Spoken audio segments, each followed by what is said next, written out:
Okay, we just got our MPC 5000 from Akai. This is an Akai sampler. And we just got ours recently, about a day ago, and I've read the manual, of course, as always, and figured how to use it. So we'll teach you in our video. Well, right here, a little preview. This is the Q1 fader. We have Q2, 3, and 4. Of course, these turn them on. These are our faders, after buttons. We have the knobs next, which are 8 this time, as compared to the 4000 or the 2500.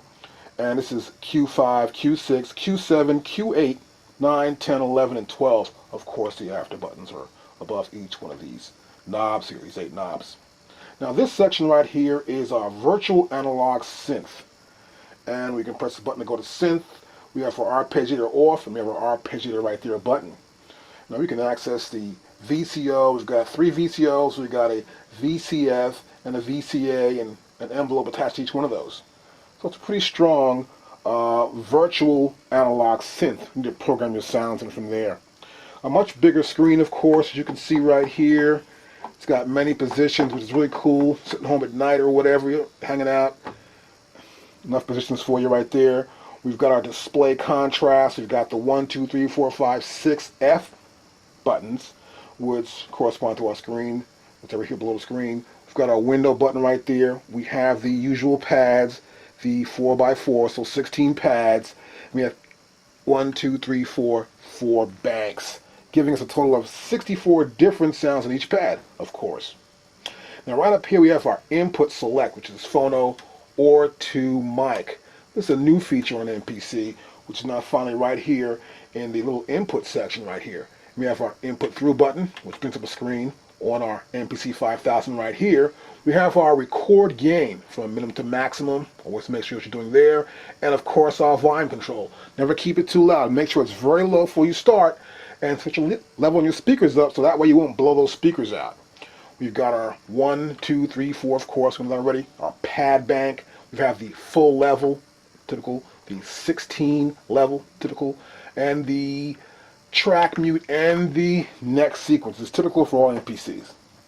We have our input data here, 1, 2, 3, 4, 5, 6, 7, 8, 9, and 0. Our plus and minus sign in to enter that data in, and we have our data wheel. And we have our plus and minus buttons right here. In case increments are very close to each other, we use plus and minus. We have the cursors up and down, left to right, tempo, tap it in, our main screen. That's a classic on every MPC. Press that, we're back to the main sequence screen. We have our mode. We press a mode down, and then we can hit any panel, these names in the background, that leads us right to that particular section on our MPC. We have the shift. We have our undo, and once you undo it, you may want to redo it, press it again, it redoes it right back the way it was. Of course, we have our transport section right here, our step up and down, go to, the bar, and we have record, overdub, play, about to stop, play, and play start. Well, when you first get your MPC, of course, you plug your cables in, we turn that bad boy on. And it's powering up. So it's initializing the internal hard drive, which is about 80 gigs. And if you have a CD-ROM, it'll recognize that. This is version 1.00. So as all MPCs, I'm going to add some more versions to this actually, as always. You know, get rid of the kinks and see what everybody wants to use. And it comes with 64 megabytes of RAM. You can upgrade to 192. It says CD drive, none. We'll install one later on. You'll watch us do that.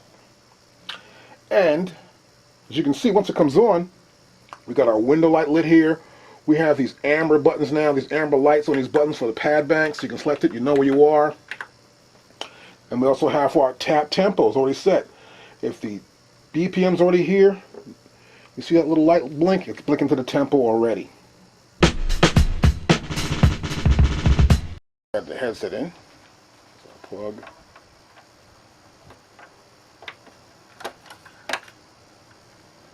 And we're ready with our headset.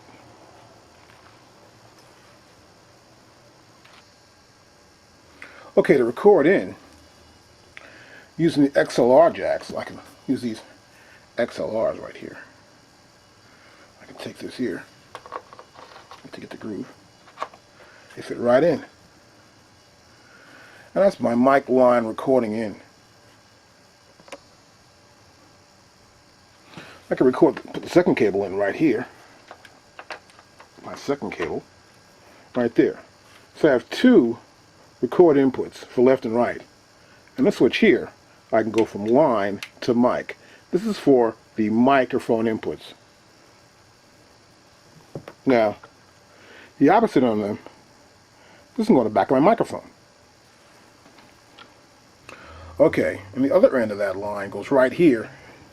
And here's my microphone right there. See that? Get a microphone, plug the cable in there like that. Got my cable plugged in to the back of my mic. And I use the back of these inputs for the record in, not just for microphone. I may have a guitar player, may want to mic up some system, I don't know. Maybe input some turntables or something. And might want to put a bass guitar or something in there, or a guitar player. Just plug them right in from his output from his amp or from his effects box, and it can go right in to our MPC 5000. Now I have my turntable inputs also, which are right here. See this? Got my RCA cables to match up.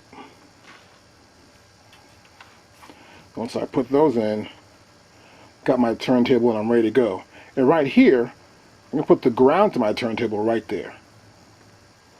Okay, I've got my digital in, digital out. This is my SPDIF here.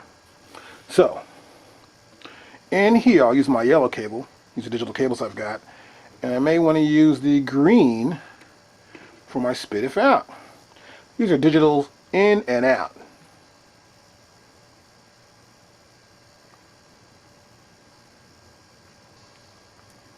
Okay, next here we have our stereo left and right. So,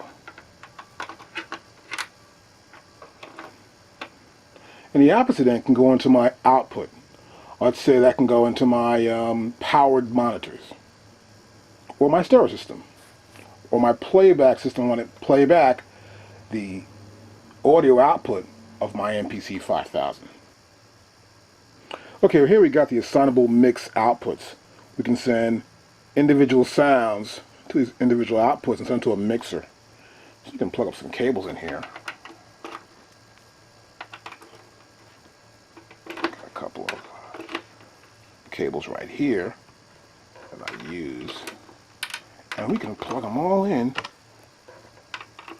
and get our outputs lined up. So here I've got these two cables, mix them tight, so a little bit. I've got 2, 4, 6, 8. So I could do maybe stereo, left, right, left, right, left, right, left, right. Or I can do individual, 1, 2, 3, 4, 5, 6, 7, 8.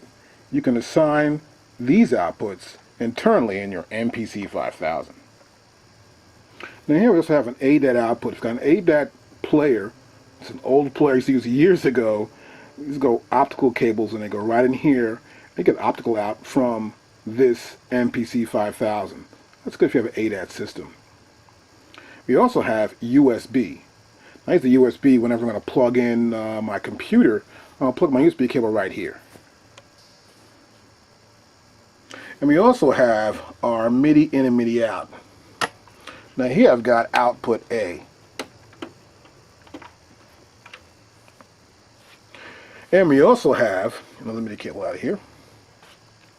I got one right here. A MIDI in. And my MIDI in is right here. That's my MIDI in. I got a MIDI out A, B, C, and D. That's great for using keyboards. Let's say I have a keyboard I'm playing data in with. I may play these keyboard parts and record them, and my keyboard is multi-timbral. That means it can play back many different sounds.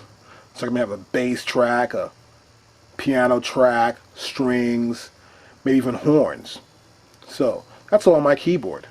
I can send that many information out of here back into that keyboard. I may have 2 or 3 keyboards. I can have 4 different MIDI outs and 2 MIDI ins. And here's my USB cable. I got it right here. And I'll plug it into there. And the other end, I gotta find that bad boy. Here it is. I'll plug the other end into my computer so I can dump in MIDI files or dump in WAV files, you know, extra sound files or MIDI files, song files with MIDI data on it. Now I'm plugging your MPC in. Make sure you've got the cable that came with the machine. Akai makes these really great sturdy cables. Love their cables that they have for their MPCs. Nice and sturdy. Make sure it's in solidly in there. And you can push your button in. And now, let's start doing some lessons. Before I get started, first thing I probably want to do is upload my new memory. Got my memory right here. As you can see, this is the EXM-E3 from Akai. It's the expansion memory that we need to have. Okay, I'm going to make sure my power source is out. Next, I'll turn it over.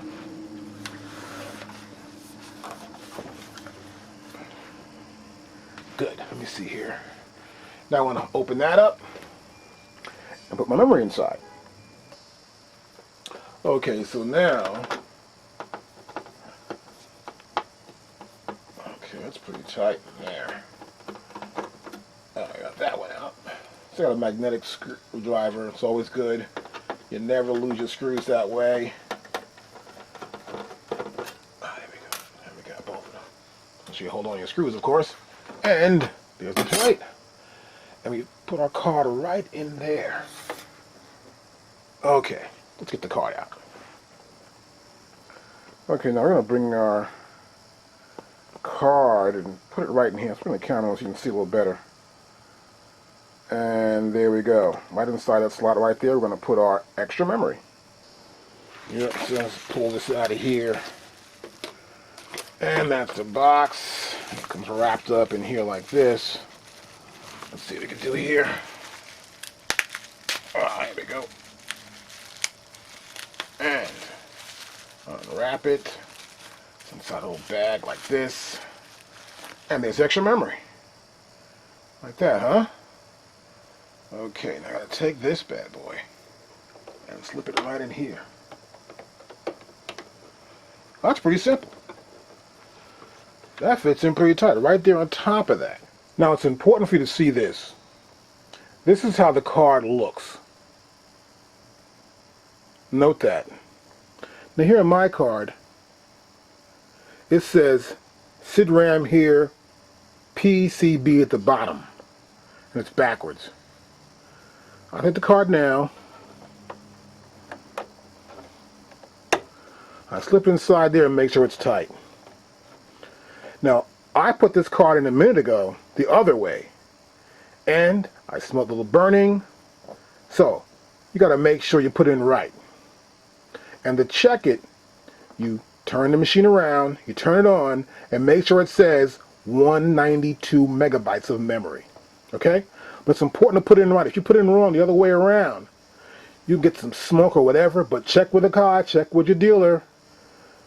Just don't follow me. Make sure you get the right way to do it. Call a car and get the right way to put this card in.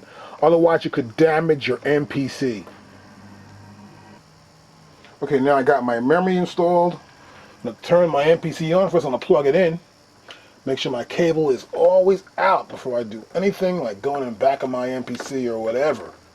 We don't want to have any problems. Now we turn it on.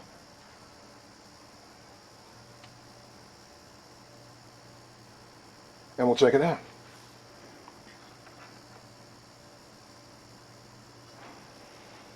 There we go. We got 192 megabytes of memory.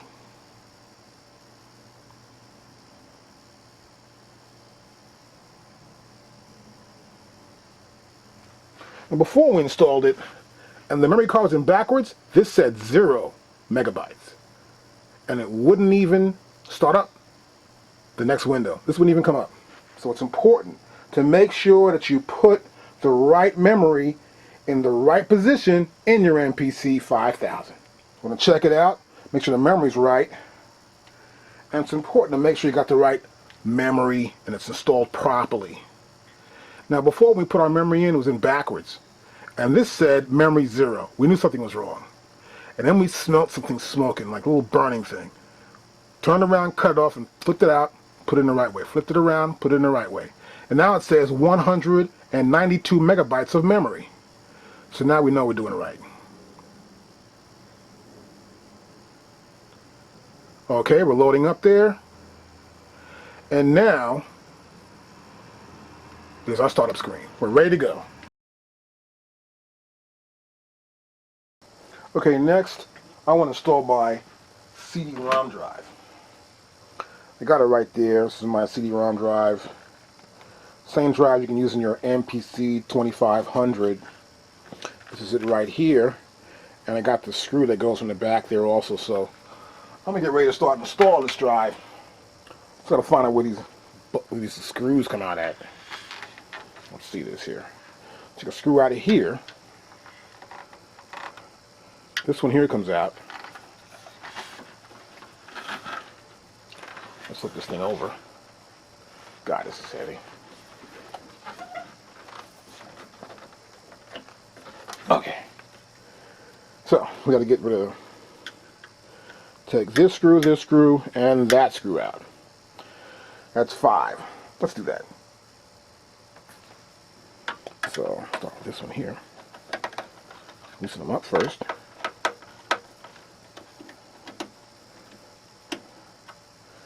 And get this one over here. And put the two in the top. Okay, got the last screws out of here. And now, this piece here should come right off. Yep, it does. Okay, that comes off of there. Here's this fake piece that was right on.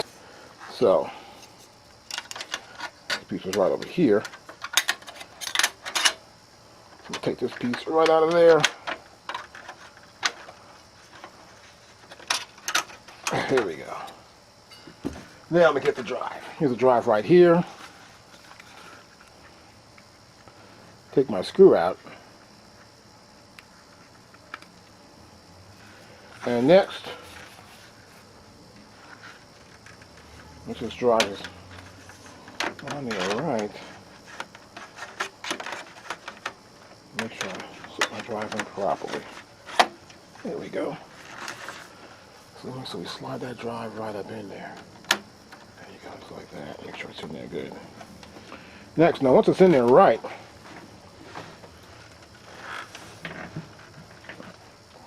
all I gotta do now is put this screw back in this plate. Put it over there.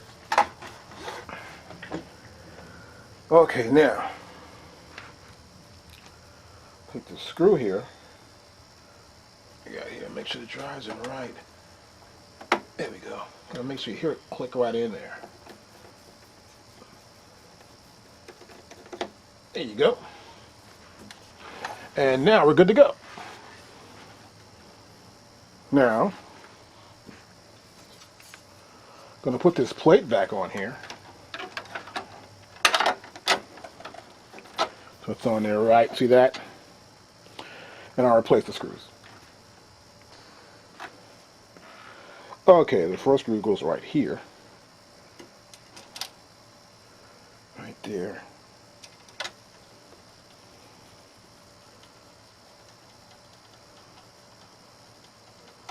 That's it good. Now, I got this one right. Okay, make sure I got a magnetic screwdriver. It makes it easier for me. Now I got to replace the bottom ones.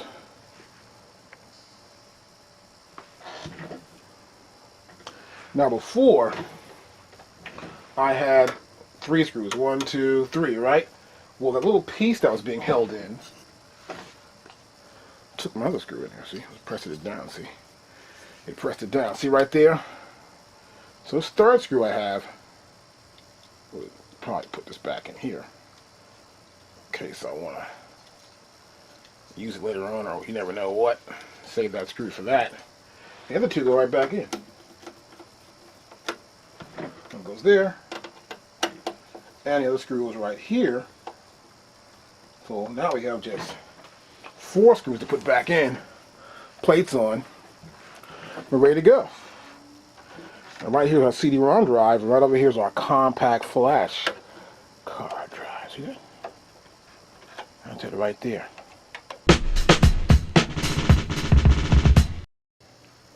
You first turn it on, of course, we've got our MPC. You're going to press the play button.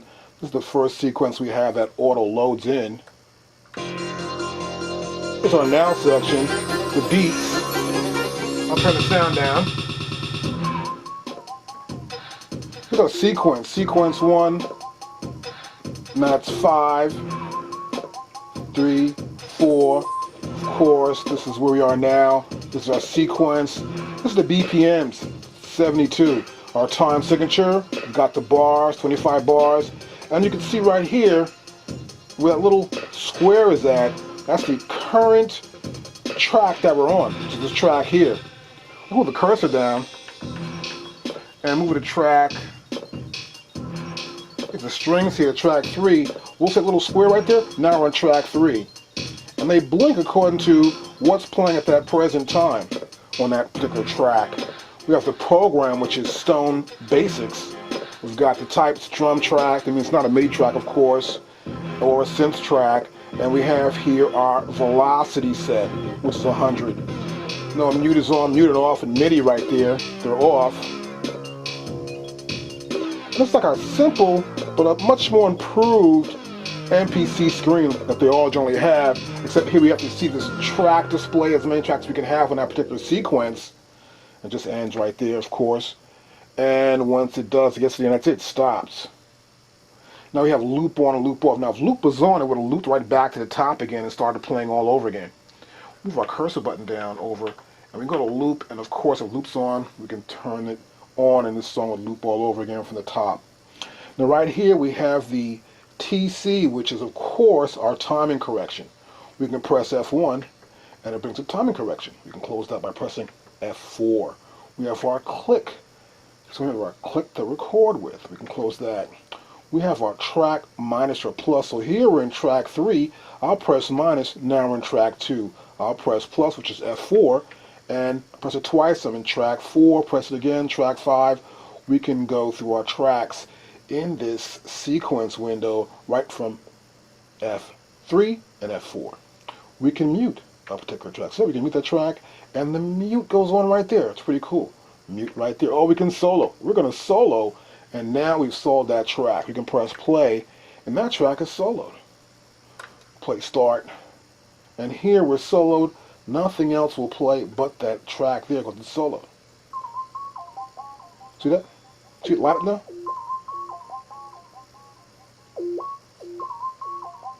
So it's a better view to get an idea of, well, what's on that track. Before you had to do it, now you know what it is because the MPC 5000 makes it a little bit easier to see which track is playing at what time. You see who's all muted right here rather than before having to go back to another screen. It's almost all here on our first main screen on our MPC 5000. Now we can also see right here we have program mode. Of course, we've got track. When that track there, I'll press play, start again. And this track here, which is track 4, has a different thing in the program here. There's a different program which is Stone R&B Lead. See that? And then move the cursor down.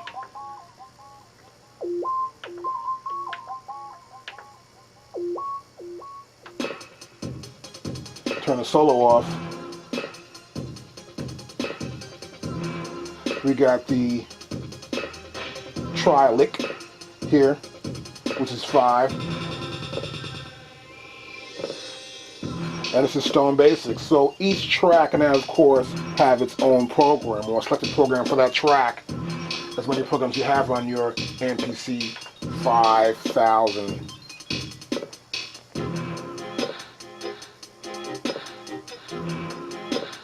I'll put stop now.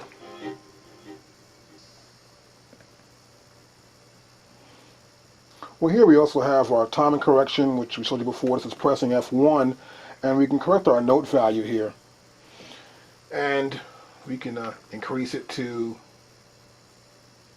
8th note triplets, 16th notes, 6th note triplets. We have our 32nd notes and our 32nd note triplets. So you can set your quantized value. I'll put it back to 8th notes, which is the most basic we have. If you run a quarter notes triplets, then we have quarter notes, basic time correction we have on the machine. We've got our swing, in case you want to swing it up or back. You can also have the strength of the swing and the window of that particular swing. We have our shift timing here. We can shift the timing of that swing also, which is kind of cool.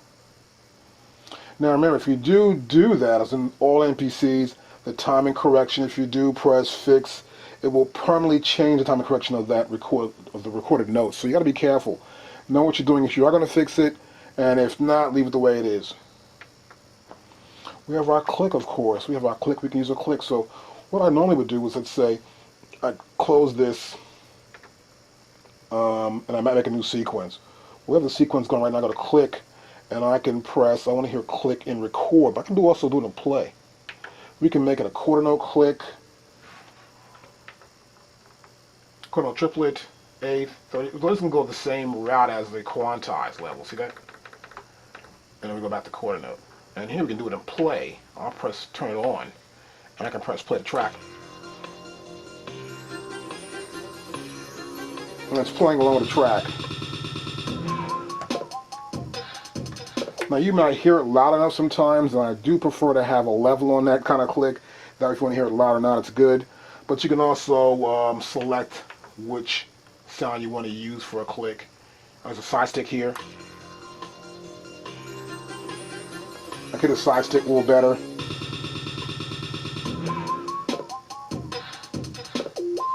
That's like a different sound while it's in play.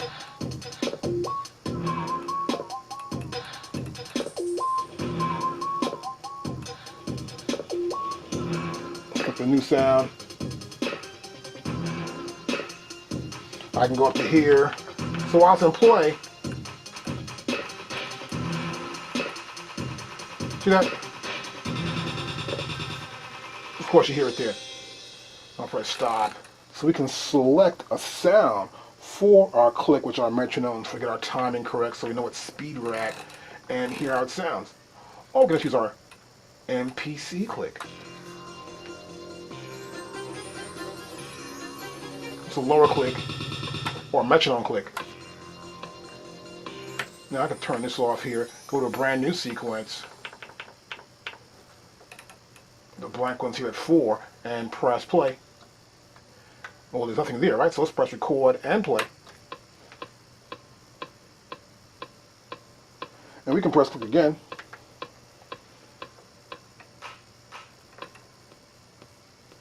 Got that quiet MPC click. We got a little metronome click. So we can select any sound we want pretty much here. The sound's already preset for our clicks here.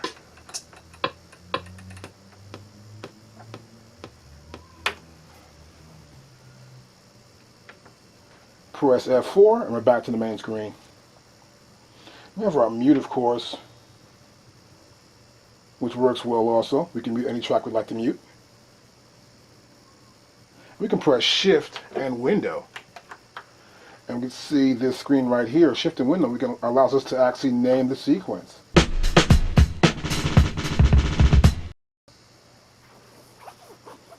Another really cool feature I like on the MPC, of course, is the ability to have other screens you can access. So whenever this button's lit, this window button's lit, that means there's a window, where that cursor's at, that opens up to give us more features that we can access. So in this case, I've got it on sequence. I can move it down to here, it'll change someplace else. I'll go to bars. And wherever it opens up a window to, it will. And sometimes it cuts off. Now here I'm on velocity in the section on my main window, and this button is not lit. That means there's no extra window to it. So whenever using your MPC 5000 and you're looking for maybe more features to help you add something to your track or find out what it actually does, that feature might help you get something going on in the music, you can go to that window. So we go back up here. That window's lit. I press Shift, press the window button, and it'll give you the window that's set up for that particular parameter. I've got these sounds already in our MPC from that Stone Basics. Now, we have these mode buttons. Several pads. Pads 1, 3, 4, 5, 6, 7, 8, 9, 10, 11, 12, 13, 14, 15, 16. Well, this pad 2 is not a mode. So you have 15 modes. You press mode. Here we can press QLink. And this QLink screen comes up. And each one of these Q buttons or sliders, we can set a parameter there. Now, of course, the window here is lit. The window button's lit. I can press Shift and press window button, and it gives our QLink edit parameters. So we can select the parameter for, let's say, this sound here. I can pull down, go to tuning. I'll say I want it to be tuning. And I'll set that for tuning. I'll go to here. I'll turn control on. Let's see, I can make it up to 127. I'll press close. And now I can tune. See, I can tune that drum.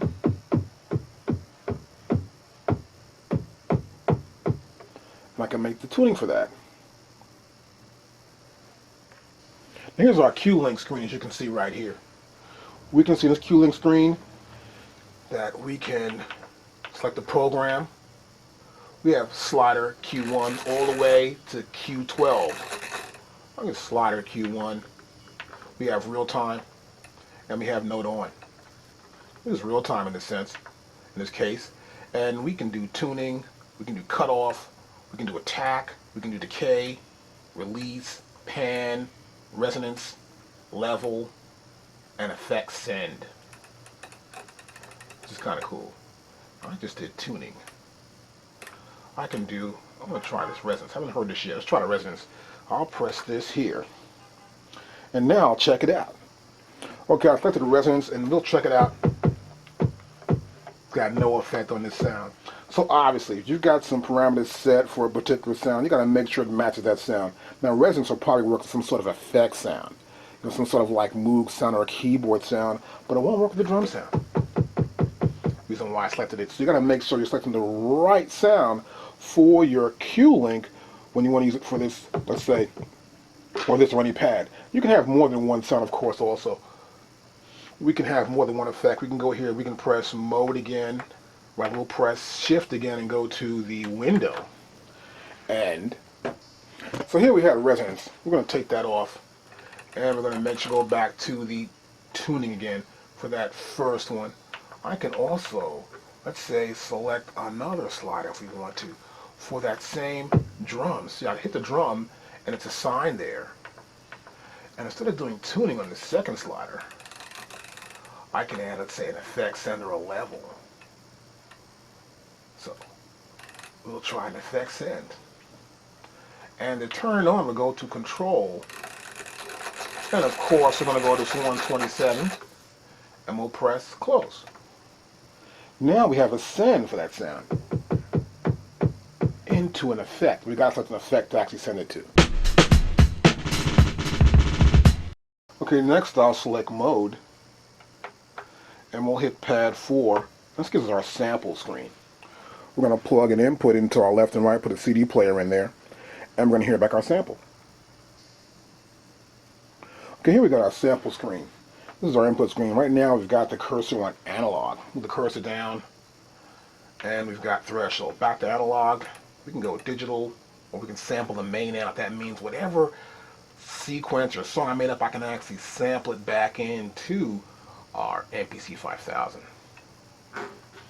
And here we've got threshold level. And you can see the two squares right here.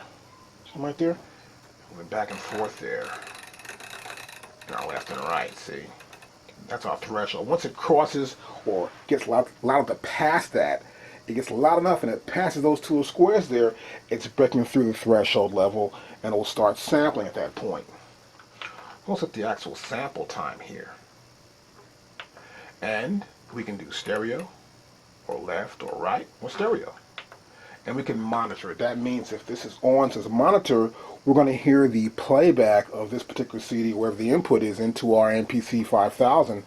It'll be playing back over the MPC 5000's audio out, whether it's the headset or the left and right output.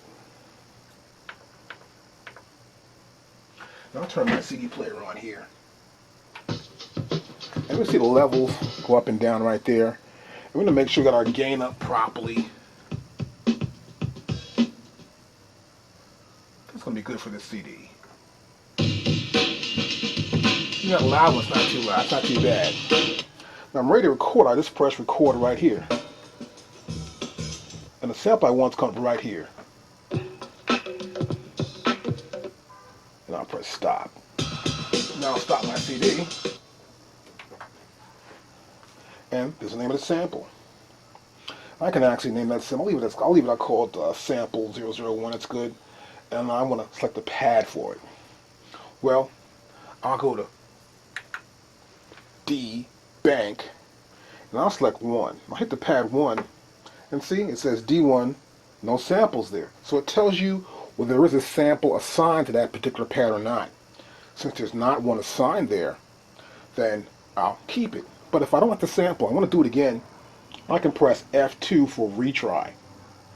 Or I can play it back. So I like it. Sounds good. When it crossed the threshold level, hit the first bass drum, got picked up. I want to make sure you get the beginning of that sample, make sure you have it right there. That's why I set my threshold level low enough so that when the sound does enter into our MPC, it will detect it and get the beginning of the sound. So it starts recording from that point there. I'll keep it. I'll press keep. And now we have that sample. Let's chop it up. Once we've taken our sample in, we've got it right here. We can see in our display. And of course we're in trim, sample trim. Next thing I'm going to probably do is get the end point. I got the start point there just about right, I think. So I hit the sample pad. So I get the very first hit on that pad. Just going to make sure you hit the first. So make sure that's where the first bass drum's at. Now, just to make sure, my window light's lit so I can press window. And now, we can actually fine tune it up, but it sounds like it's pretty good to me. I'm going to go right here. Because right there I can see that it's really close. I can zoom in again pressing F3. That's as close as I can go. Let's go to F2. Let's just zoom out. Yeah, we're close to that first hit. So as we can see, we got the very edge. We're right to where that first big expansion happens here.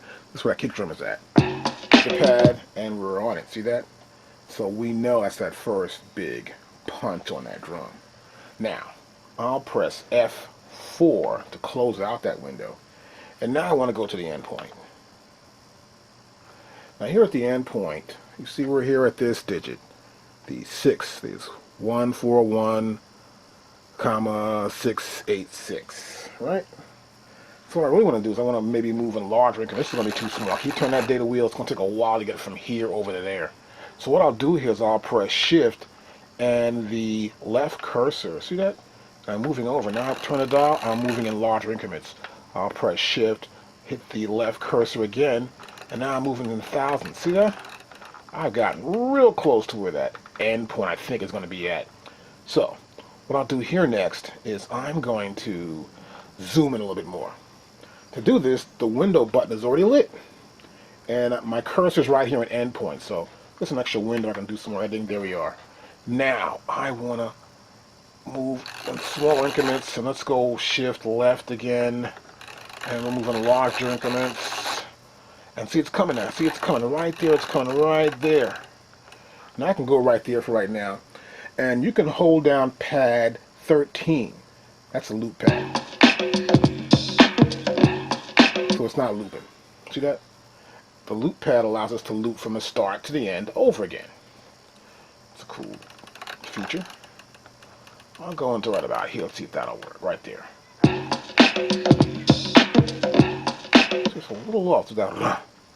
So let's go back in again, a little closer. Let's try here. Still a little bit too much, so I'm going to overshoot it. I think maybe here.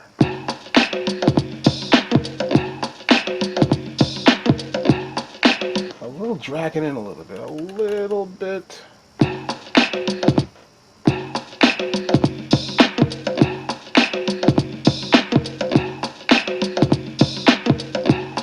So I think maybe it's coming in.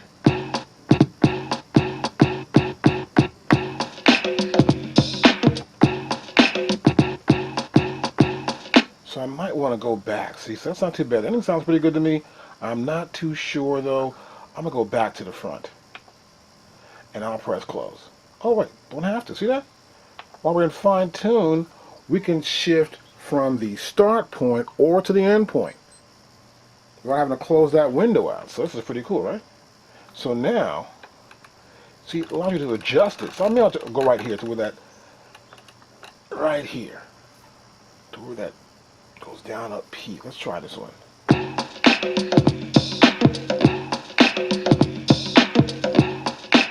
A little weird coming in there. Let's go back to here.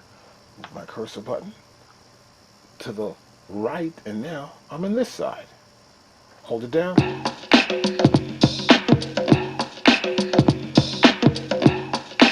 So it's a little late to me coming in, so maybe I'll shift it here.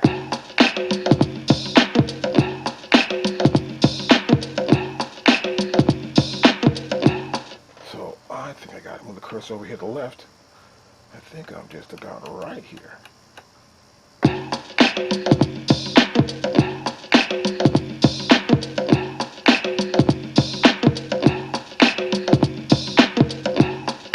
I think it's coming a little late at the end. Now I've got it going on.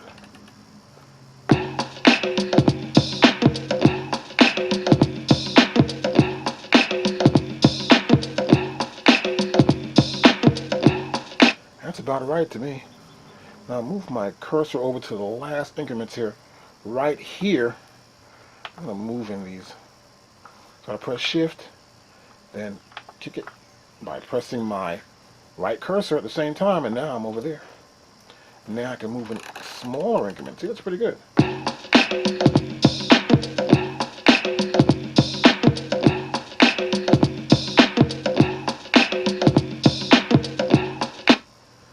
And then you can get some idea where you're at. And once you do though, and you got your loop, you're good to go. So now I can just close this window, press F4, and we could see this is the beginning, the end. There are parts here in the front, and the parts that are blacked out here and here that we're not using. We're using the area that's lit up right here as part of our loop. Okay, now I'm going to explain something about the sample window we have here. This is our edit window. Allows us to take our sample and edit and chop it up or trim it down, whichever way we'd like to. So this is our sample name. It's called sample 001. And the window button is lit. So what I can do, I can press the window button, and now we can actually rename this sample. Okay? I can rename it if I'd like to. And I can also tune the sample. Let's move down to tuning here. That's the sample there, right? So I can move over here. Move my cursor over to right there, and I can change the speed up a little bit. Ooh, that's too fast, ain't it? Whoa. So tuning the sample. Now this is back to the original tempo. That's a really deep, low tempo. But see, this tuning thing is kind of cool, but I guess for me, I like to have it keep the same pitch, but just change the speed, which you call time stretching, which we'll do later on. But in this case, we can also name it, and we can name it by just simply going to our pads. Go here to our keys, where we can enter our data entry in, and we can call it, let's press that one time, and now we get a screen, the name screen here. So you can press any one of the pads, 1, 2, 3, 4, 5, 6, 7, 8, 9, and 0. Any one of those little keypad keys, and this screen will come up. Now here we can copy a name, or we can paste it with F3 copies F2. We can cancel this procedure. And once we get the right name, we can enter it in by pressing F5. So here in this case, I think I'll call this EPMD. And I'm going to go to here next and put a space here so I can press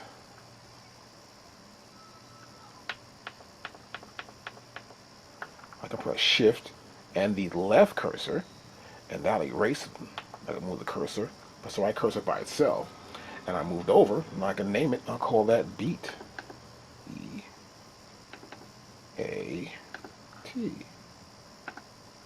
Now once you name it, you can see a second later the cursor moves over. So it makes it much more simpler, much more easier to name your beats or your loops or your sequence or your song. Much faster. And you follow the directions right here, of course. Pretty simple. Press shift and the right arrow to make a space. Shift and left arrow to delete. Alright, let's enter that. And now I've changed the name of that sample. Now, whenever I edit a sample, I like to make a copy of it. Because I may like the sample, maybe you're just right. And I make a copy of it. I can fool around with the copy, and if the copy works out, well, that's good. If not, I can get rid of the copy. I still have my original sample. Let me sample again. So I can press make a copy. And name of that copy, sample 2. Okay, why not? Do it. And now we got this beat and we got sample 2. So sample 2 is my copy of this EPMD beat. Now I can go back here again and I can press window again. If I do say make copy, see it says 3 then. See that time? So it doesn't remember the name. It won't give you the name down. Just say, okay, this is sample number 3 of the version we have. So let's close that. We're not going to do that. Let's get you an idea of what's going on here, how this software works. Now we're back to the beginning again. Of course, right here, we bring the cursor down. We saw our start already, right? Over here, we have the end point. Next, I'll move up. And we have both. We can get a view of the left and right waveforms. Or we can just get the right. Let's look at the right side only. Or the left side only. See how they change a little bit? You can see the amplitude change here. The amplitude is how loud these sounds get from the top to the bottom. And then we go down again. See that? It changed a little bit there. And this is really cool. I like this feature when I'm using records. Because sometimes in the older records from like, the 50s and early 60s, they had maybe the bass guitar on one side and the drums on another. Matter of fact, Sly Stone records are famous for that. And James Brown records too. That's why I love James Brown records. I can go to James Brown record, I might find some really cool horn sound on the left side with hardly any drums and gate that frequency out and wow, I got a good little sample there. So that's why I kind of like this both side look. But in today's music, it's always pretty much driven like this is right here. You get both sides kind of pumped up and use this for your sample. Now right now we're actually in the trim section. See, this is the trim section right here. We're in the trim section so you can see both sides and trim them up. I'll press F2 and now we're in the loop section. See, this is the loop thing here. See this? So it's going to say the start point is 0. Of course it's the start point. That's our start point. Now in the trim section it says, well, the start point is 1,337 points away from the beginning. That means there's some extra stuff we know it's there for trimming. But in looping, we want to know we're looping from 0 to where? We're looping from 0 to right there. See that? To 103.0055. That's what we're looping to. Now, move my cursor down. We can lock. See that there? It's a little lock right there, right? And you can press your plus sign. We locked it in. It's locked in. See that? I'll press my minus sign, and now it's unlocked. So we're locking the loop in and unlocking the loop. Kind of cool, right?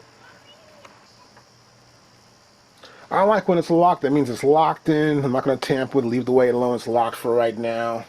Got my cock and good to go. Move my cursor over here. We can change some elements here. On the top means loop on, loop off. So I can press the beat. and it cuts off. That's on pad 1. Of course, if I hold down pad 13, it'll loop. Now I can put this on. I can move my data wheel, or I can press the plus sign or the minus sign and turn on or off. Maybe if I hold the pad down, well, look at that now. Now if I hold down pad number 1, it will loop.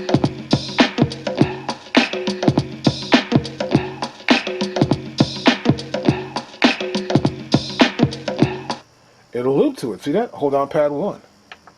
So I think I need to move up a little bit more here.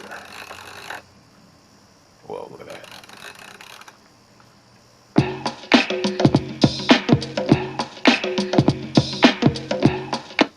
And it sounds good to me, just like that, see? Even though it's locked here, I'm still able to do something. I'm going to show you that right now. But now I've got it looped. The loop is on. I can press pad 1, it loops now, because this loop is on. Now if that's off, I can't do it. And it's cool having a loop on sometimes. You may want to keep it to be a loop. So that's going to be my loop. You can put that on and just hit the pads wherever you are on your sequence, and no matter when you hit it, it's always going to be a loop in the sequence. And will always be a loop in a sequence because loop is on. When loop is off, you hit it, you have to trigger it again. That means it's got to be triggered again through the sequence. But when loop is on, no need to. If you don't need to, just hit it one time, it's supposed to loop. As I was saying before about the pads. Now pad 13, you hold that down, that'll loop the beat. Now pad 14, which is called the play 2 pad, it will play before the loop point. See, it cuts right off there. And pad 15 will play the piece, whatever left over. That'll play this section right here. The little piece you see right there. Little piece you see that's right there. It's not being heard. It'll play that little piece. Okay, we can also hit pad 16, which will play the entire thing. Goes around loop. See that there? That's kind of cool. But pad 16 will play the entire piece right there. We'll play this whole section. Play the whole thing right there. Okay? Now there's a new feature in our MPC, and this new feature is called the snap. See that there? Now, when you're in trim, you can't use it. You go to loop though, you can. You press F2 here, we are in snap. Now we got our nearest points we feel like. Now what it does, it finds the nearest crossing. Let me go here to window. And we see here, you see how these things cross where like, that's 0. Well, that line is 0. Below that line is a little blip there. See that? And it's right up below his line. On top is up and it's bottom. But the middle is 0. That's minus, that's plus. And this is a time going by here. Got that? So it's like almost a little math thing. We call the Cartesian square product actually. But why get technical? Anyway, this is 0. And so it'll move everything to the closest point. So you gotta do is press snaps. And see it moved. See that? This moved to the nearest 0 point. That remained where it was at. See that? So it made that fit better.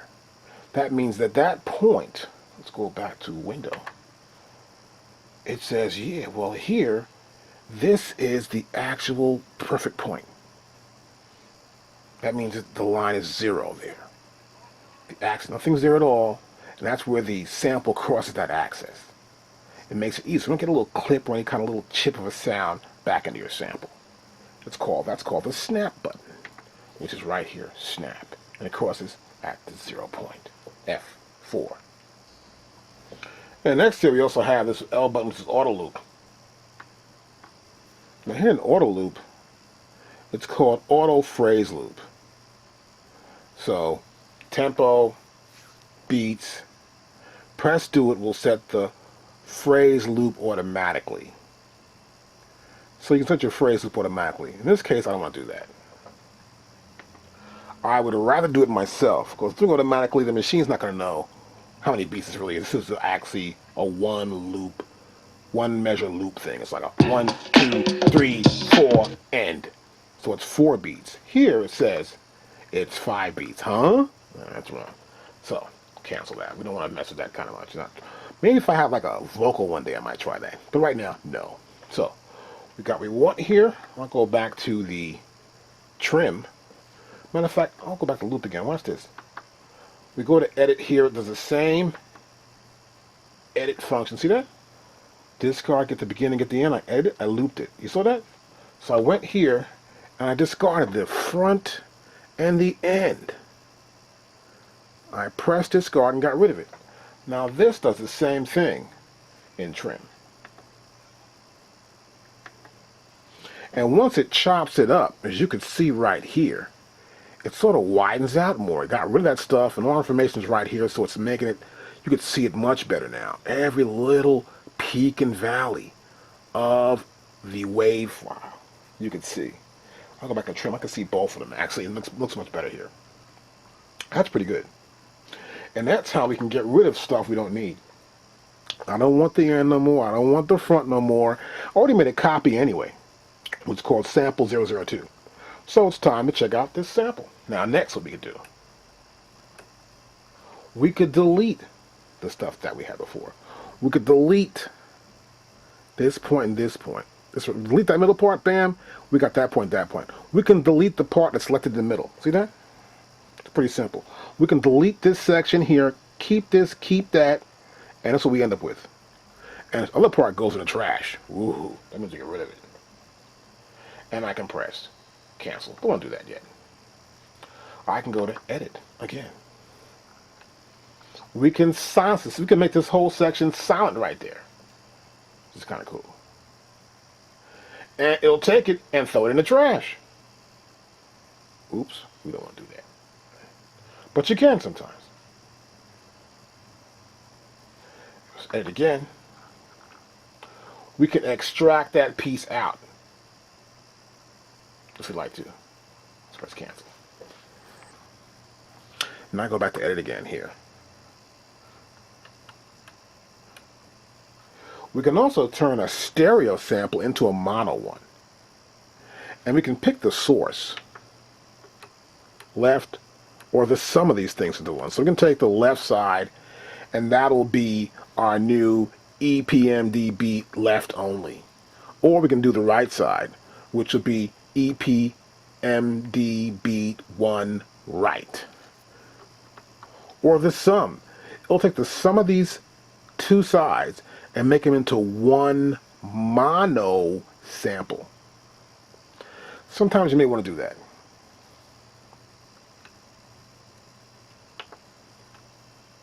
We can also normalize the sample. So take the sample here, see if it's kind of low, it can raise it to the loudest, the maximum. And what I prefer to do is to always normalize to get the maximum of my sample. In case I got to the little peak, I want to make sure I get to the upper peak. So it's exactly as loud as I want to do. And I have to look at my sample first. Okay, that looks good. Now, I'll go back to edit again, press F6. I'll press do it. And it normal, see it made it a little bit bigger. See that? It's a little bit bigger than it was before. Let's play that sample.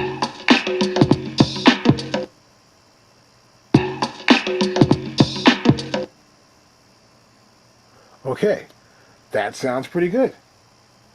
It sounds good. It's a little louder. It's at its peak. And that's what I want to have. Whenever sampling, you want it to be as loud as possible. You may take it in, get almost to the peak, but when you normalize it, it takes to the fullest that it can go. And that way, you're not shortchanging yourself. Okay, so now I've normalized my sample. I can also, our next step in the edit section, we can reverse it. I can press do it. And now it's reversed. That's kind of funky.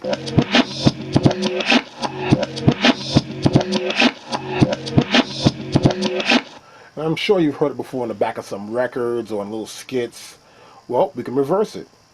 And we go back to edit again. I'll press edit here. F6. I'll reverse it again.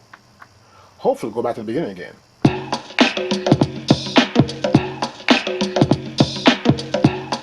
And it's back to the beginning, which is kind of cool. Now also in the sample field, when we're in the sample field here like we are here, what's highlighted, we can press the window button. It opens up. We can also delete the sample. And you press F2 and our sample delete window is displayed. We can delete all samples, which would be F3. We can cancel, or we can do it. We press do it, we're going to delete the sample that's here, which is EPMD beat 1. We're not going to delete it, but in case we want to, you never know. Now here's a feature that's mainly controlled by the MPC. It's our time stretching. Now what happens here is that this original tempo is defaulted to whatever the tempo is in our sequencer. And this would be the new tempo we want to have that sample at. Now we don't know what it is right now, that's for sure.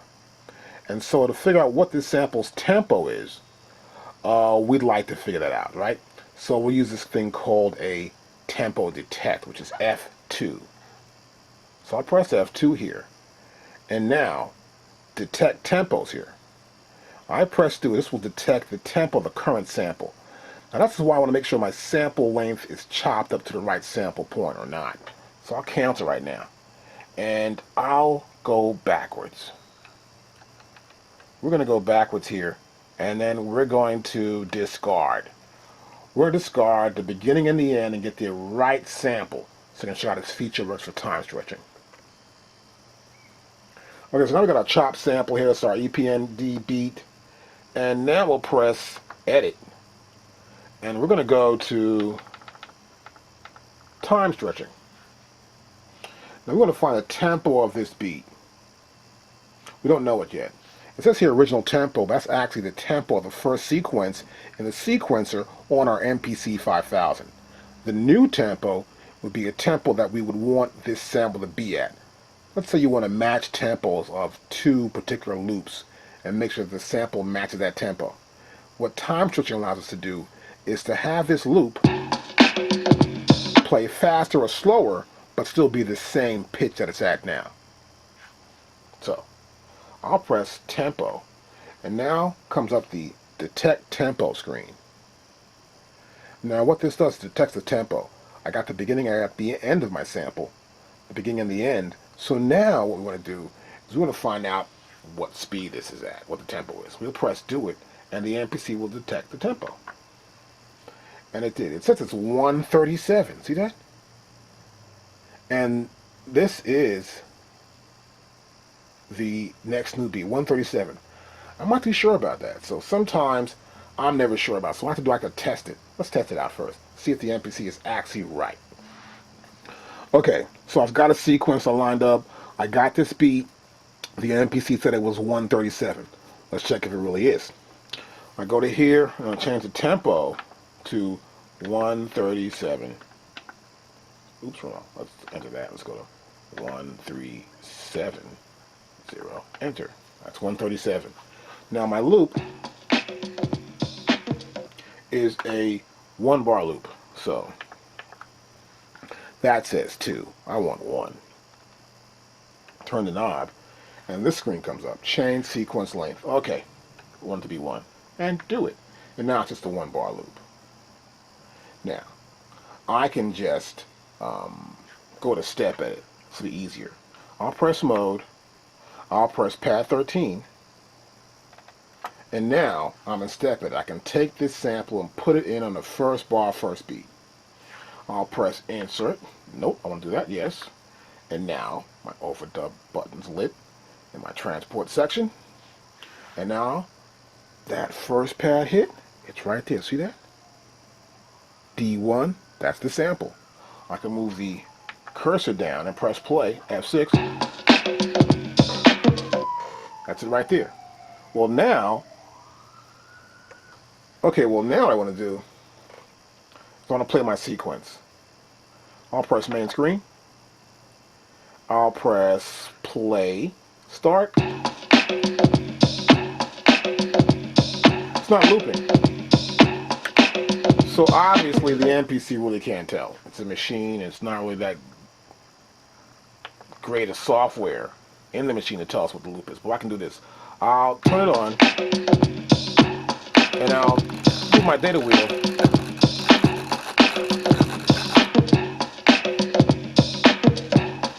Rushing in in now a little bit.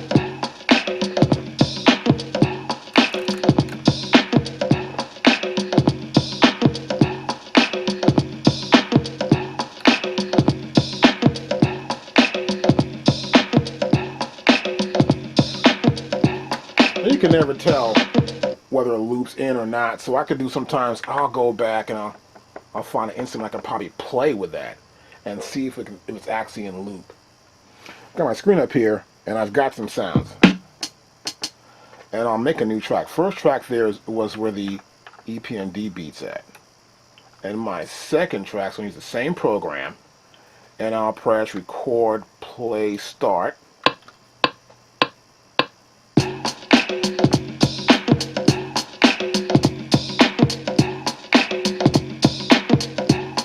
So I add a little hi-hat to this.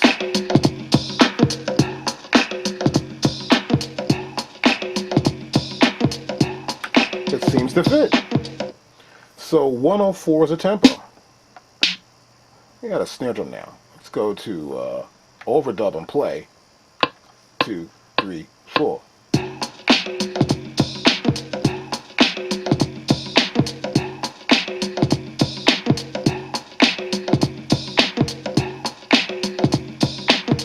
That seems to work.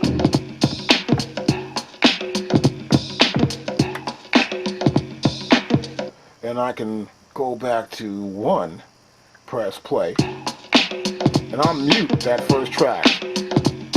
So I'll press F6. That's the timing of the MPC. It's the MPC going along and its quantized value there. And our quantized value here is eighth notes, as you can see right there. By pressing F1, we get our timing correction. And so we know it's in sync with that. And then once I unmute it, we'll hear if this is in sync with the beat.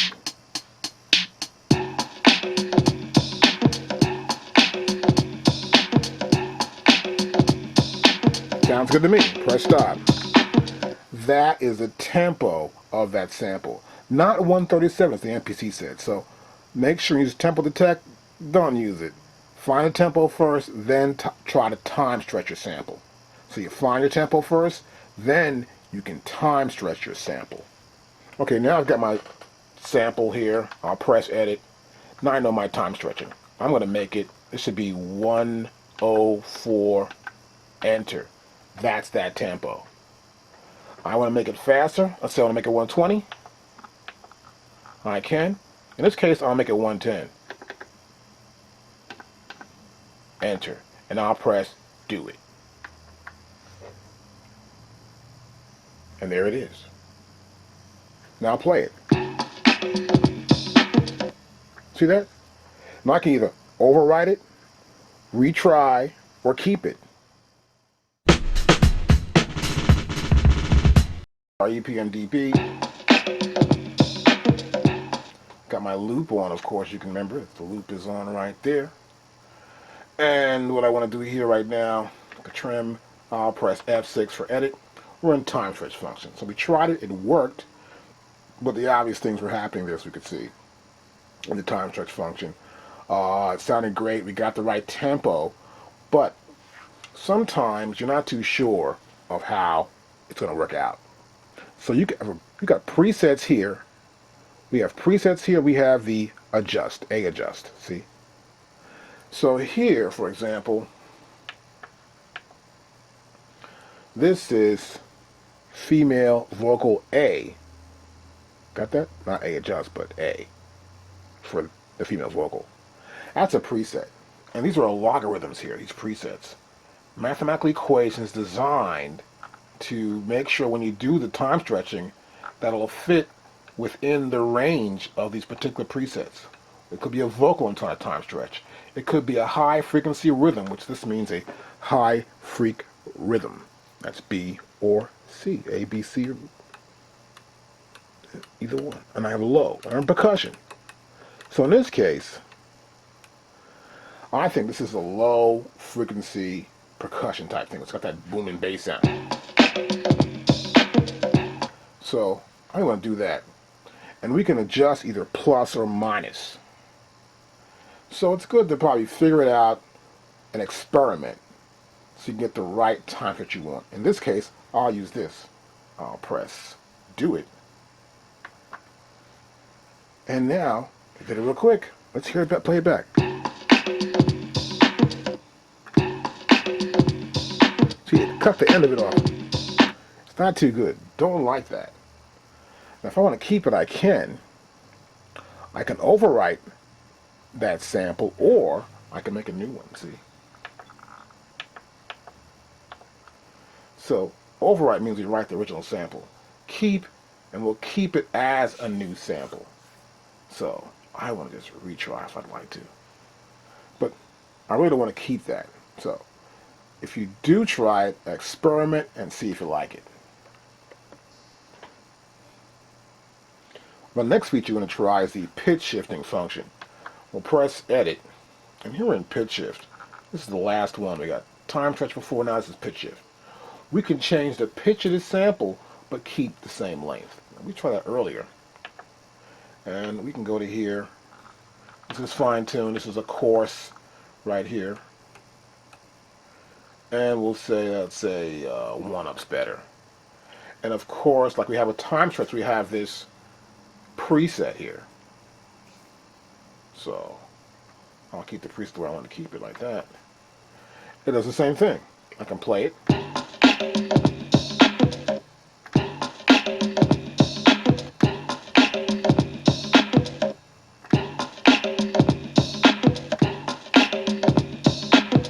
See what happened? So it did a little pitch shift. The same sample, same length, it just changed the pitch of the sample. Now, as before with time stretching, we can overwrite it, the original sample, the new sample. We can retry again, or we can keep it and we'll have a new sample. And the new sample name appears right here, see? That's the new name would be if we kept the sample. In this case, I'll go back to retry. So, we've tried those edit functions. Next, we want to try this chop. It's the last feature in our sample section. And this is about chopping our sample up in Chop Shop and making it easy to use so we can make it into a phrase. That way, we can change the tempo of the sample and it'll still fit. Let's check that out. Okay, next here we're going to do the Chop Shop function. Now here we go to Chop Shop. This is kind of cool. We can actually take that sample, let me go back to cancel. We can take this entire sample and chop it up just equally. Okay, so let's say this section, that section, 4 different sections equally. And that's what this Chop Shop can do in the equal mode. And we can make it the number of regions, so each chop would be a region. We can make it 16 different divided regions. Or we can do auto chop, where the MPC will recognize the levels. Let's say, for example, it'll recognize these peaks and these valleys. Recognize this waveform, up and down, up and down. See that? It'll recognize all that. And it'll say, okay, well, this big blip is a region. This small one is. This little one here is one too. That one's there too. This little one here is big. This little one right here is by itself also could be a region. So it'll recognize it and see which is the biggest, the smallest regions, and chop them up as it understands and figures out what to do. So here, I prefer to use the auto. So I can press do it. And see this here? It chopped it up into several different regions. We have 1, 2, 3, 4, 5, 6, 7, 8, 9, 10, 11, 12, 13, 14, 15. I think 16 regions, not too sure. Maybe I'll just cancel that. See, we're back where we started from, which is kind of cool. So we're not making it permanent. So we go here to chop, and we can go to equal. And see, in the 15, see that? 15, let's go to here. I may only want 12 different regions in equal, and do it. See, it does it, and here we go. We got the different regions right here. See that?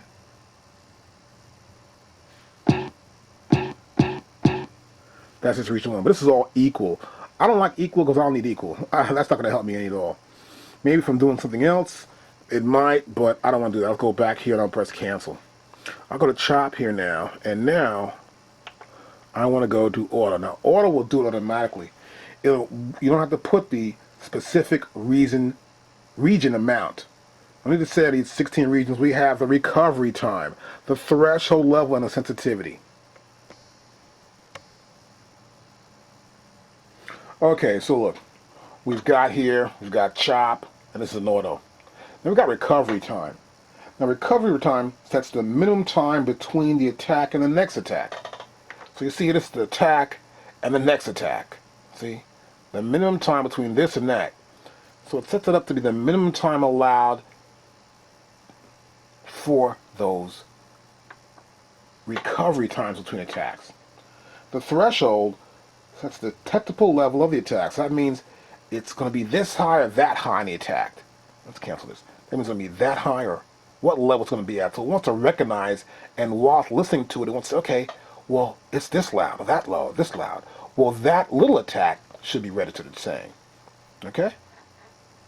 And go back to chop here. And sensitivity sets the sensitivity used while detecting the attack. So that means it's being sensitive. It's saying, okay, a little bit of a sound is an attack. A loud sound is an attack. So you don't want to have it too low or too down. It's important for you to experiment with this section of your MPC. Now 50-50-50 is pretty good to start with. So we'll press do it. It chopped it up, and we've got these regions. Now here, as you can see, that's region 1. This is a new MPC, so I just got this, but you can see right now it's sort of almost changing color here. It's been on for a long time. So I'm checking that also with the machine. Check it out with your machine also. So see, I'm changing this 3. Look at this.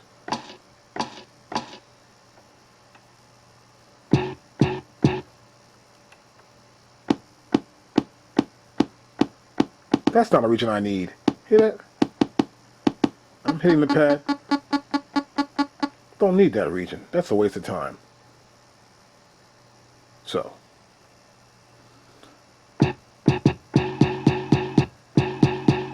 you see it's looping almost. That means my loop is on. So watch this.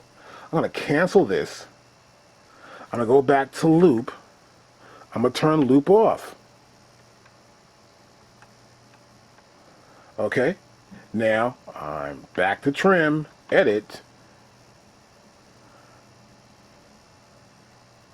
We're going to go to chop. Here's chop. Okay. Now I'll do it again. Okay. See, it's not looping. So it's important to keep the loop off if you want to just check out each chop you've got. And I can go to the next one. And this is 3. Here's 4. Here's 5. Here's 6. Here's 7.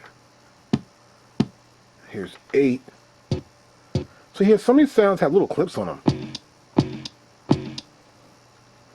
And it's important to probably adjust them. I'm just going through so you can see how many clips you got. It's 12, 13, 14, 15.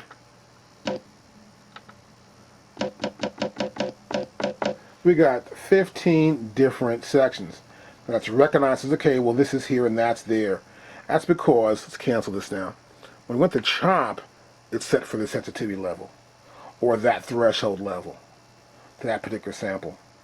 Now what I like to do is set something here. I say I think it's going to be pretty good. I might try it again and maybe make it not so sensitive here or something, you know, make that 45, we'll say, and then let's say we'll do it again and we get different. I can move back.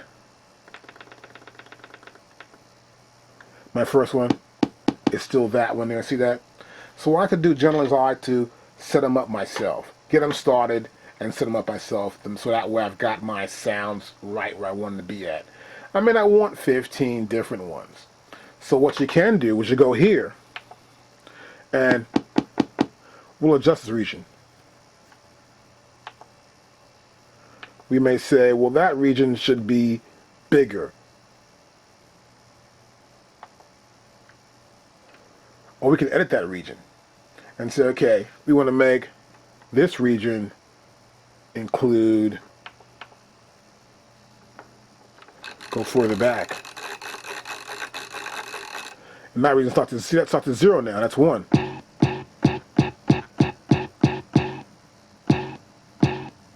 So now I took out that first region and made 2 start at 0 all the way to this point here. So sometimes you want to take these regions and adjust them yourself. Okay, so I changed that region. So now, if I want to make it permanent, I can go back here and press F6 where it says Edit. And now, I can combine that region. So, I can combine region 1 and 2. And I'll press Do It. And now, it's become region 1. See that there says 1, and now, there's no 1 and 2. So what I normally do is get each one of these to be exact to what I want to have in each region. And combine them, make sure they're perfect. And sometimes I learn how to set the sensitivity level, the threshold, and make sure those things are set perfectly well. So when I have that other parameter, which is like a release parameter, it'll make it easier for me to see what's going on. And that way, when I actually put a sample in, I get a better feel. But it's hard to do, so you gotta test it first and experiment. There's another region I got here. If you notice here, here's 6. That's region 6 right there. And now, this is region 7. I want to combine those two. So, 6 and 7. And do it. And now, I want to go to 7.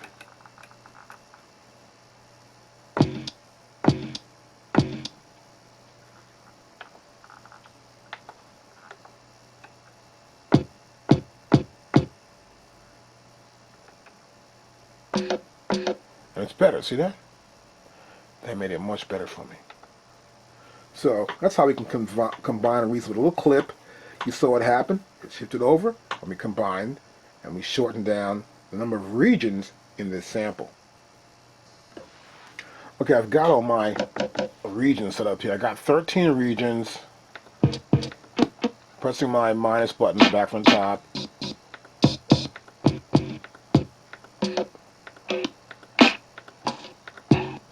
These are all the regions I have right here. Now, I can rechop it again if I like that, say re-chop the way it is. I can, of course, as we did before, press Edit. We can combine regions, or we can just get rid of regions, or divide a region, or extract one right out of it, you know what I mean? And make a whole new thing from it. In this case, what I want to do is I want to convert it. So I'll press Convert now. I want this for. And here we convert here. We can convert our sample to a patch phrase. Now, that was the cool thing about learning the original tempo, was that we can get our original tempo put right here also. But what I want to do first is show you that we can also make it into sliced samples. Now we have a release setting you must experiment with, and it'll create a new program from those slices. That means we can have each one of those samples on a separate pad. That's important to know. Now in this case, what I want to actually make a patch phrase I can use later on. And you want to set our release also. So the release, we don't want to set too big. That's a release after the sample has been done. It's a release setting. So I may want to try something maybe around 10. And here,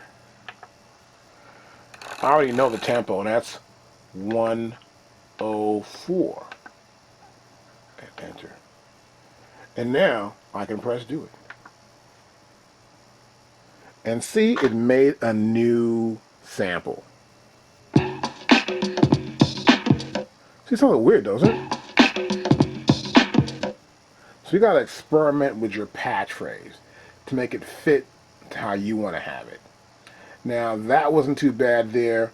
I need to probably check it out and put it into a loop and see how it'll work. Now, the reason why we patch phrase is that way we could actually take the sample and we could slow it up or speed it down.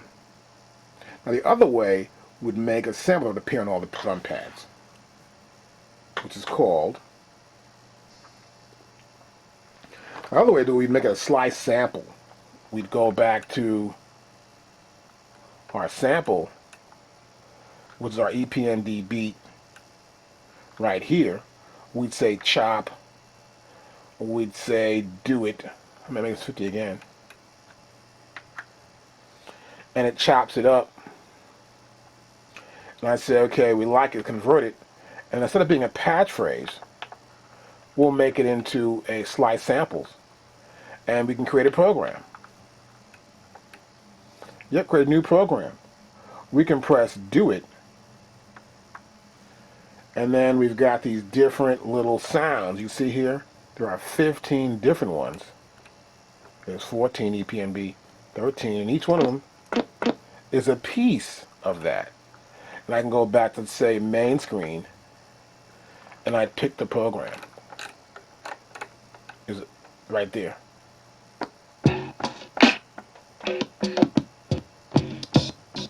And so every pad would have a piece of that loop on the pads.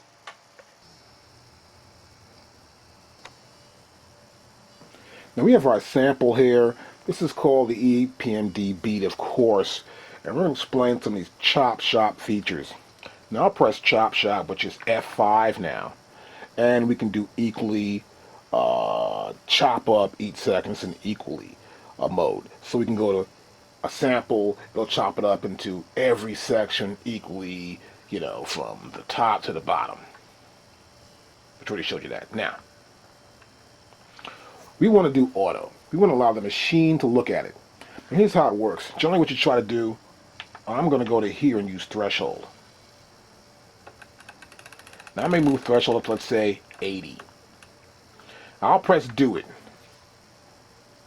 No region is found. See that? It's so high, it's ridiculous. So I'll do chop shop again. I'll do it again down to here, maybe 57. Do it. And now, as you can see, we have regions. So when it's up really high, it can't make any regions. So when it's low, it can make some regions here. Now here you'll see we have all these regions right here. I'll go to my cursor, move my cursor down to right here. It says regions. And that's the first, I can hit the pad. That's my first region. Let me turn up some a little bit here. I'm hitting the pad. Now, I'll go to my next region. I'll press the plus sign. Next region.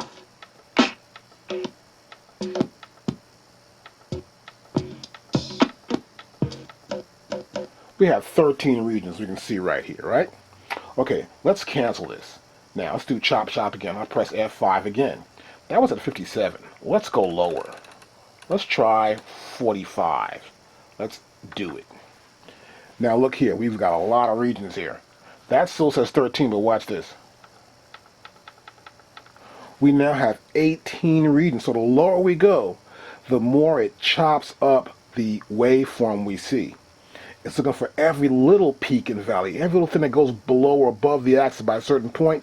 It says, okay, that should be a little piece. This should be a piece. That should be a piece. So it's making so many pieces in here, which is kind of like a little bit too much to do. Because if you listen to each piece, you'll realize that there's just too much going on here. Now watch this. That little piece, that's just a little air. Hear that? Little pieces. So it's making a lot of little samples we don't need. So, when doing chop shop, you've got to experiment a little bit and find out how many pieces you're actually going to use. In this case, I think that 57, 56 might be good. I'll press do it. And now I'll see how many pieces I got right here. I've got 13 pieces. So I got a lot of pieces right here all over this file here is enough. But I think, let's see this section right here. See this here? Look at that. There are two samples here. There's a WAV file here, and then a bigger one here, but it made it into one region. I don't want that. So let's cancel this out and go back to chop shop again. Now that was at 56. So I want to get more of a chopping. So I want to get a few more regions going on. So I'll lower this threshold level. And we'll try 54. And I'll say do it. And now, see what happened here? Before that was 2, was 1. Now it's 2 different regions. Now, I'll move the cursor here and we'll go back to the first region. Hit the pad, little bit there.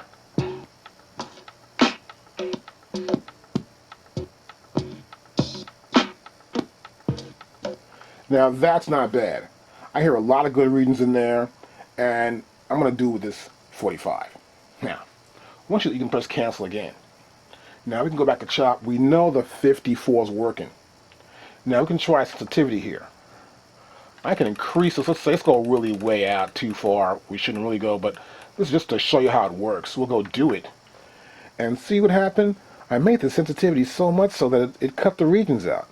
Now, my sensitivity level is so high up that it's not sensitive to anything at all. It says, okay, if it's above this certain point, I'm sensitive to it. If not, forget it. So we don't want that. We'll go back to cancel, and we'll go back to chop shop again. We'll bring our sensitivity back down. We'll try real low now. Watch this. We're going to go to 14. I'll press do it, F5. And it made a bunch of regions, as you can see here, as before, we did before. And there are a lot of regions here. So the sensitivity level is right there. See that?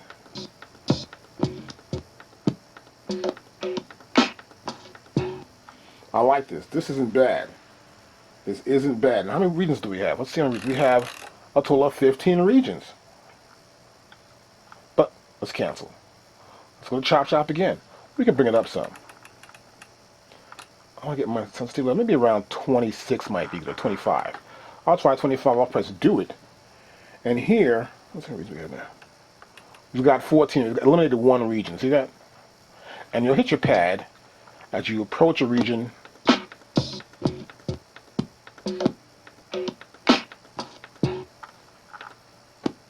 Okay, that's not too bad.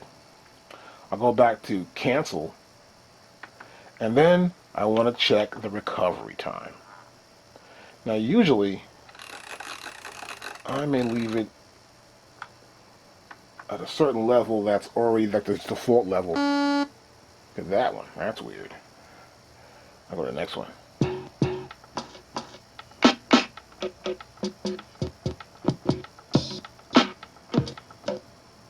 And we've got 12 now.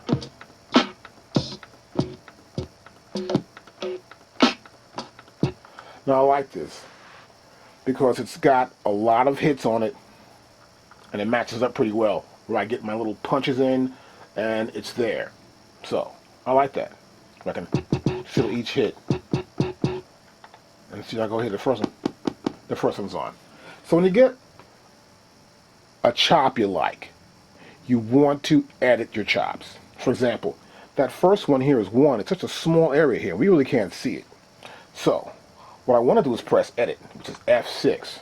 And now, in edit in F6, I can actually combine regions. I want to combine 1 and 2. I'll say do it.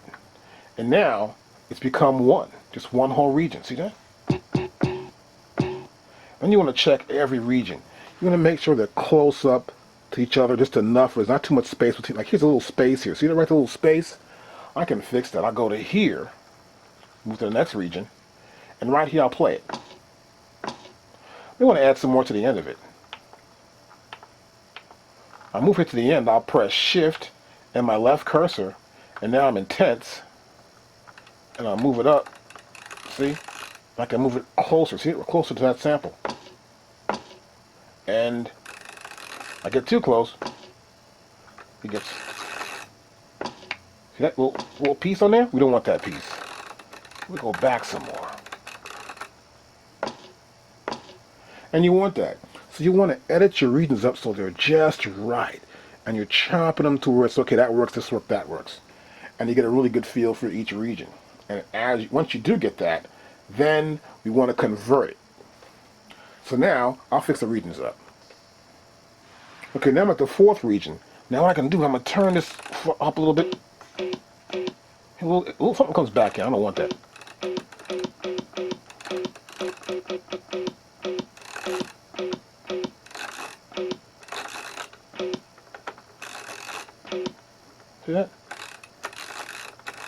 right up on it now. Now go to the end of it.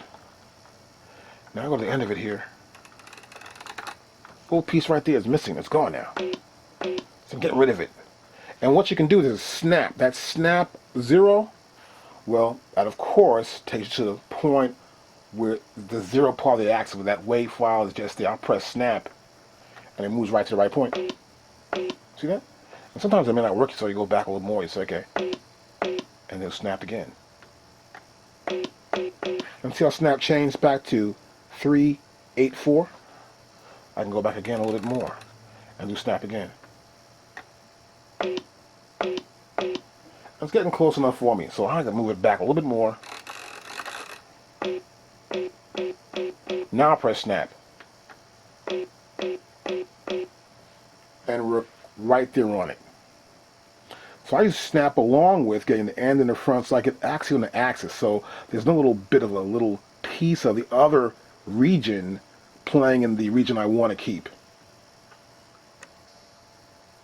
Okay, now once I get all the regions I like the way the regions are spaced out, I'll go back here and I'll play each region.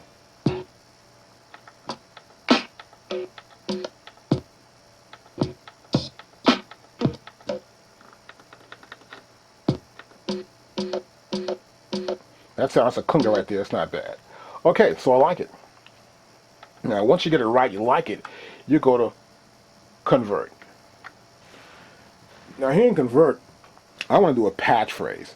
Now, a patch phrase is a sample that I can get, for example, this loop, that I can actually change the tempo of the sequence this loop could be in, and the loop will change along with that sequence. I mean, I could be at a tempo of 100 BPMs. I may want to go to 90 BPMs. I would just turn it to 90 BPMs, and that sample would fall right in line, be the same pitch, but either slow down or speed up according to what the BPMs of that sequence is. Now, we already know from figuring out what the tempo of the sample was that the loop was at 104. So I've got that. Now this release allows it to sort of like compensate for when the sample gets chopped up. When it gets slower, faster, it allows it to either catch up or slow down according to the sample speed. Now what I'll do here, I normally keep it the way it's here at 50. That way it's much easier for me to deal with. But sometimes, I think right here would be perfect. I usually go down to a 48, but you got to experiment and see what works best for you. I'll press do it. And now it made it into a patch phrase. I'll play it. And we've got a patch phrase now. Next, we'll put this patch phrase into a sequence.